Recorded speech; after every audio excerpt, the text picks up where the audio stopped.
इन्ना लिल्लाहि व इन्ना इलैहि राजिऊन।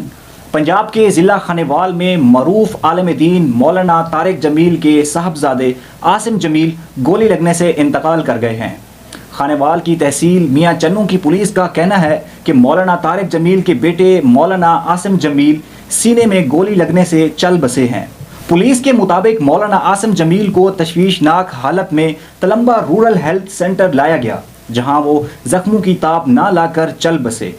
अब तक ये वाज़ेह नहीं हुआ कि आसिम जमील को गोली कैसे लगी। पुलिस का कहना है कि वो वाक़े की तफ्तीश कर रही है। डॉक्टर्स ने मौलाना आसिम की मौत की तस्दीक कर दी है।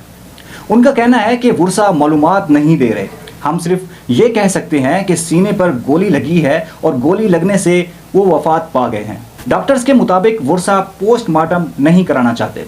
इस वक्त वर्सा और पुलिस के दरमियान पोस्टमार्टम के हवाले से बात हो रही है।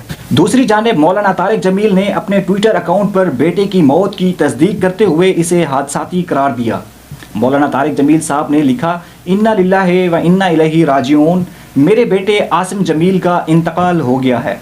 इस हादसाती मौत ने माहौल को सोगवार बना दिया। अब सबसे गुजारिश है कि इस गम के मौके पर हमें अपनी दुआओं में याद रखें। अल्लाह मेरे फर्जंद को जन्नतुल फिरदौस में आला मकाम अता फरमाए। आमीन।